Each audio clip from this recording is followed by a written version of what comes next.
Thank you. That was very nice of you. Thanks. Montreal, it's lovely to be here. You guys seem wonderful. It's nice to be in Montreal. I live in the States now, which has taught me something about us as Canadians, which is we think we're friendly. We're not.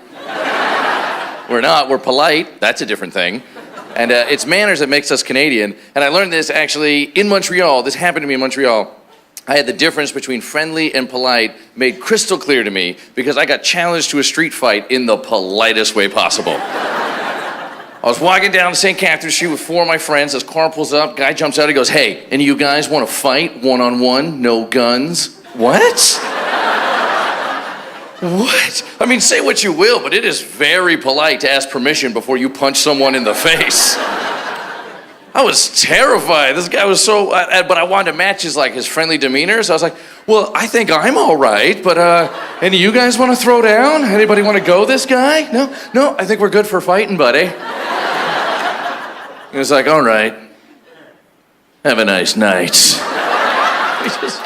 He drove off. I was watching the car disappear. I was like, it was the most Canadian thing I've ever seen. I was like, somebody make that man prime minister. And that man was Justin Trudeau.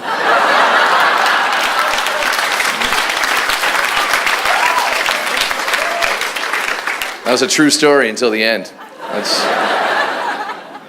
As you get older, you realize you're becoming your parents, and it's so dispiriting. You just find yourself doing something like, oh, my dad does this, and you die inside a bit. But you don't realize this when you're younger. You're just going to grow into a combination of your parents' personality traits, but you don't know what you're getting, right? Just some from column A, some from column B. So at this point in my life, I'm rooting against certain things. Or just fingers crossed, I hope I don't get my mom's sense of how much is appropriate to drink at a child's birthday party. I don't want that. I don't want my dad's inability to love another living thing. That'll get in the way, that's for sure. And my mother's favorite thing in the world is a bargain. Oh, she loves it. And it's her favorite story to tell is how much she's paid for something. This story can take any amount of time at all, and is just a series of numbers that get smaller. That's it. She's like, do you like my sweater? It's a $1,400 sweater. And I'm like, well, yeah, you didn't pay that for it. And she's like, of course I didn't. And now we're on a joyful, rambunctious adventure. Who knows where this trail could lead? She'd be like, well, it was $1,400, and then it was 50% off. Then it was another 30% because it was off season. Then I had my Sears card, and I used my points. Anyway, in the end, I got this $1,400 sweater for $4. And I'm like, Mom, I don't want to be the one to tell you this, but you're wearing a $4 sweater.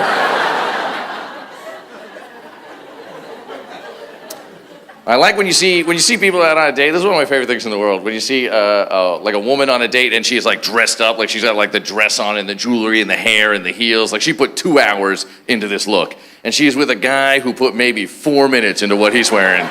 He shows that he's wearing a golf shirt and shorts and a windbreaker he got in a case of Coors Light. So sad, man. And guys get uptight about it. Well, so what? I can't afford expensive clothes. I can't afford fancy clothes. You don't have to have money to look good, all right? Look at the guys in the Depression. They looked amazing, right? They're all wearing 3-piece suits and fedoras. They look like gangsters, and they were all eating wallpaper for dinner.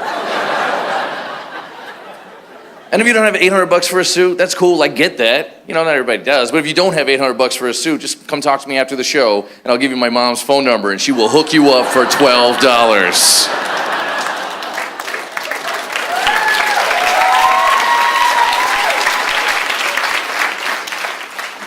I'll tell you what I don't like.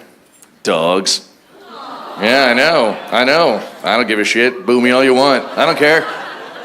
They're evil menaces. But people, I understand all of you love your dogs. You love your dog. And people who really love their dogs, oh my God, I just love him so much because he's so excited when I get home. He's so happy to see me. I'm like, of course he's happy. He lives in your house. Right? We used to have a thing called a dog house. Doesn't exist anymore. No one's going to make the dog sleep outside. Even the dog is like, I'll sleep in your bed. You got a duvet. What? Dogs are so entitled. The doghouse doesn't exist. The doghouse now is just a figure of speech for a husband who's made his wife angry. That's it. That's all it's for. And it's crazy because the dog doesn't have a job, but he has a 3-bedroom house in the suburbs. How did that happen? This guy's doing nothing all day. The dog's just walking around, pushing food around the kitchen. He's taking 5 naps a day. Meanwhile, you're at work. You're there like 40, 50, 60 hours a week working hard to get it like the outfits that it looks cute in and like, you know, the food that it likes. Like dogs are just trophy wives who you don't sleep with, hopefully. They hustle love. Sorry? They hustle love. They hustle love. Yeah, they're little prostitutes. Yeah, they are. Yeah, that's such a weird thing to say. They hustle love. That's such a weird, like the dog's all jaded at home. He's on the couch, you come in, he's like, all right, I better sex this up a bit. All right. This dog jaded, he smokes, he's jaded, you know? He's hustling, it's a tough life. I've been traveling around a bit. I went to Bali, Indonesia. Anybody ever been there? Yeah, did you go to the monkey forest? Yeah, it's the greatest thing in the world, right? It's a little bit scary also. It's, for those of you who don't know, the monkey forest is not a zoo, but it's just, you pay $2 to go in, and it's just a forest filled with monkeys. They're just running around and stuff, and first of all, great name. They nailed it. Right? But it's not a zoo. There's no cages. There's no boundaries of any kind. Just monkeys are running all over, and you can feed them bananas, and if you're fast enough, free monkey. You can just grab one if you're quick. But the problem is, like the reflexes it takes, like if you're trying to kidnap a monkey, it's probably your first time trying, but if you're one of these monkeys, it's just a regular day at the office for you. All right, people have been showing up to this forest trying to capture monkeys forever, and like they've been raised in a dojo their whole lives, learning how to fight off capture by foreigners, like, and everything's making them stronger day by day. Like I was in there trying to get one, I felt like Batman trying to capture a monkey version of Bane. You know what I mean? These monkeys were taunting me. They're just like, oh, the city has made you weak. I was born in the jungle. You merely adopted it. And when you land in the airport, there's all these like posters up, like customs advisories, like things you're not allowed to take out of the country. There'd be like a picture of like a turtle and a bunch of pictures of plants. And there's a picture of a monkey. And in the airport, I was like, well, what kind of idiot would try to steal a monkey? Then I got to the monkey forest, and I was like, I'm going to steal a monkey.